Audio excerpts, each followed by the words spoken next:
여러분 안녕하십니까? 뉴스 더 개벽입니다. 세계 곳곳에서 발생한 개벽 뉴스를 알려드립니다. 일본 난카이 해곡 대지진이 발생할 경우 한국에서 가장 직접적인 영향을 받는 지역은 남해안이라는 경고가 나왔습니다.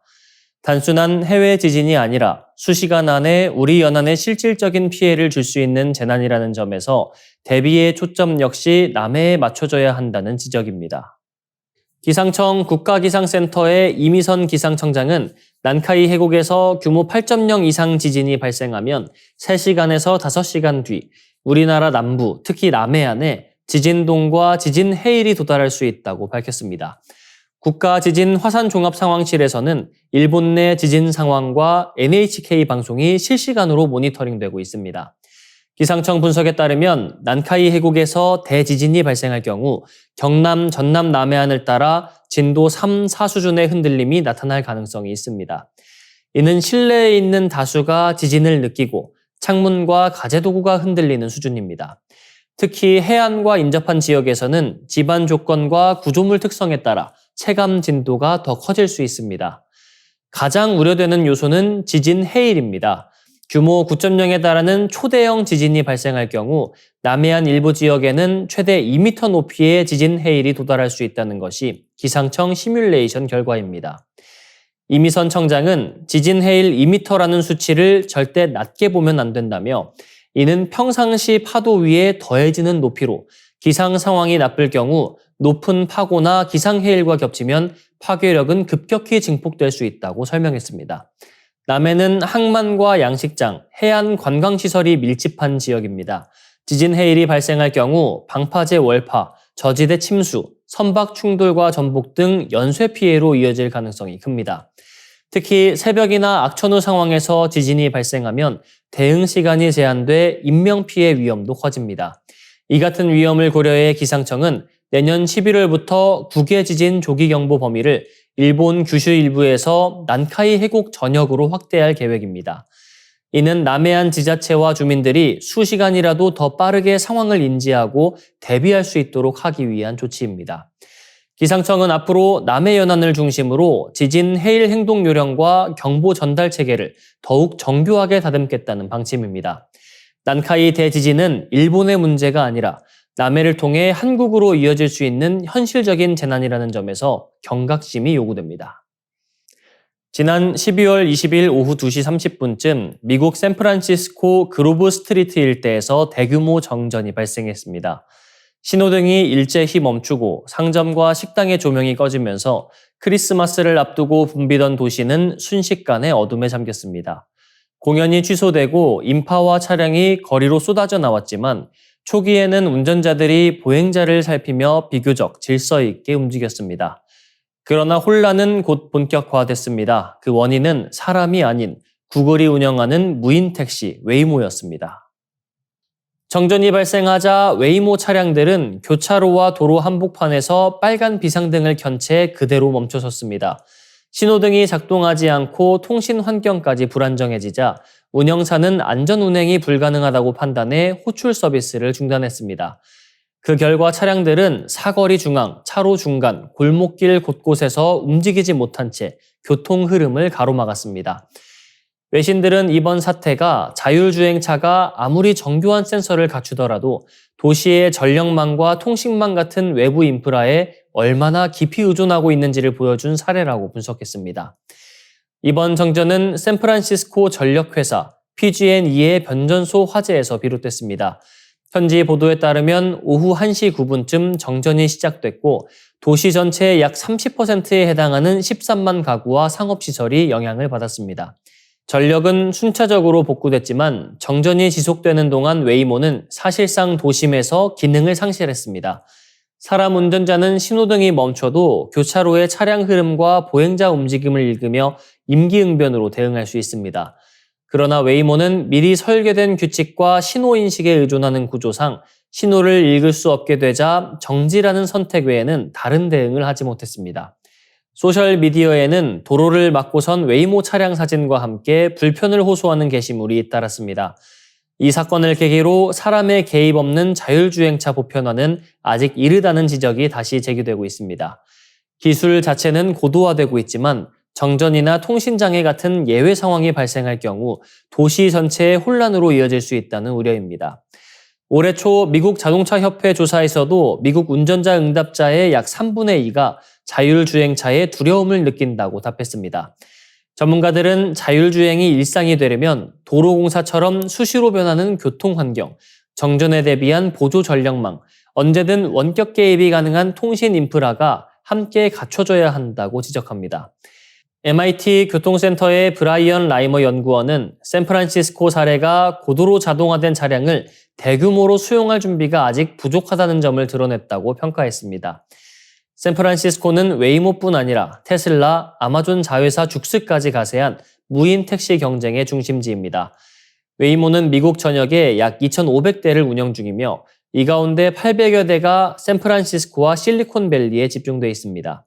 최근에는 고속도로 주행까지 허용되며 서비스 범위가 확대되고 있지만 이번 정전 사태는 기술의 진보와 도시의 준비 사이에 여전히 간극이 존재함을 분명히 보여줬습니다.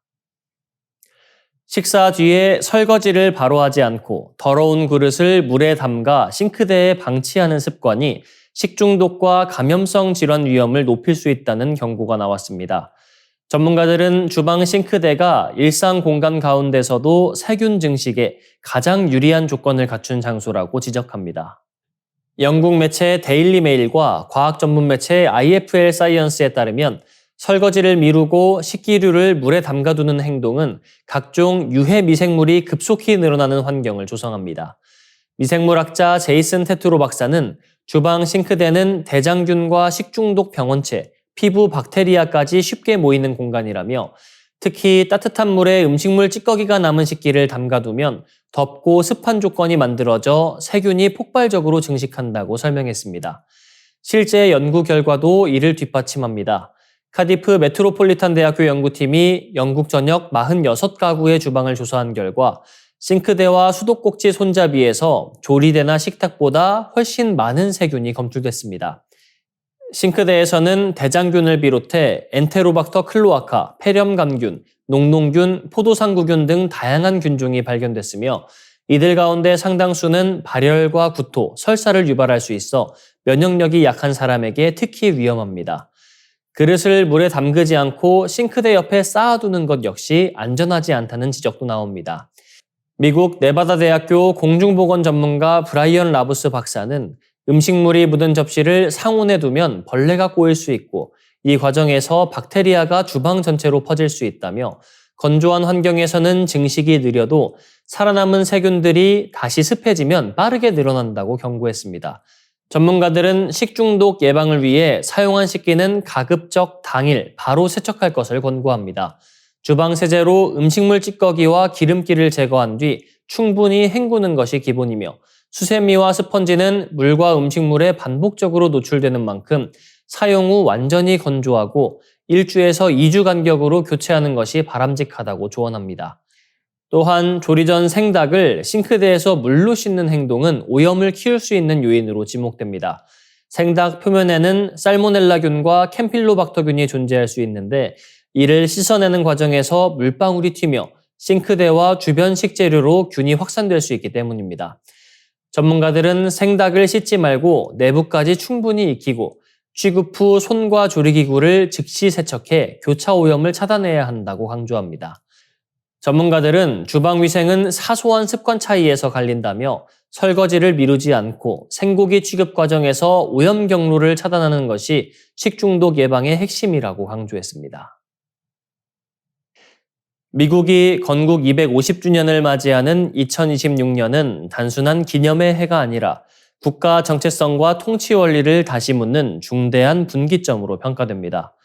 1776년 13개 식민지가 영국에 맞서 독립을 선언한 순간부터 시작된 미국의 실험은 연방제와 자유민주주의, 자본주의라는 세 가지 축을 바탕으로 250년간 이어져 왔습니다. 그러나 지금의 미국은 그 출발점으로 되돌아가 스스로의 방향성을 다시 선택해야 하는 상황에 놓여 있습니다. 독립 당시 미국은 군사 경제적으로 취약한 신흥 연방국이었지만 전쟁을 거치며 급속히 성장했습니다.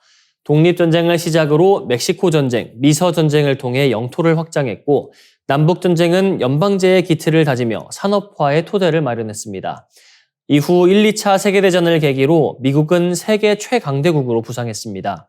이 과정에서 미국은 국제통화기금, 국제연합, 북대서양 조약기구 창설을 주도하며 다자주의 국제질서를 설계했고 규칙을 만드는 국가라는 위상을 통해 패권을 공고히 했습니다. 그러나 건국 250주년을 앞둔 현재 미국의 궤적은 과거와 다른 방향으로 움직이고 있습니다. 도널드 트럼프 대통령이 주도하는 마가와 트럼피즘은 자유무역과 다자주의 대신 관세와 힘의 외교를 전면에 내세웠습니다. 국제기구 탈퇴와 동맹과의 갈등, 행정부 권한 강화를 둘러싼 논란은 미국이 스스로 세운 자유민주주의 원칙을 흔들고 있다는 지적을 낳고 있습니다. 건국 정신과 현재의 통치 방식 사이의 간극이 점점 벌어지고 있다는 평가도 나옵니다.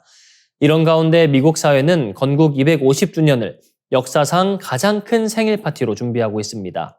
의회와 민간이 함께 구성한 아메리카 250 위원회를 중심으로 교육 프로그램과 전국 순회 행사, 대규모 퍼레이드와 전시가 예고됐습니다. 학생들을 대상으로 한 건국사 현장 학습부터 각 주를 상징하는 기념 행사까지 미국 전역이 250년의 역사를 되돌아보는 무대가 될 전망입니다. 그러나 축하의 열기 이면에는 성찰의 과제가 남아 있습니다. 건국의 가치와 현재의 선택이 과연 같은 방향을 향하고 있는지에 대한 질문입니다.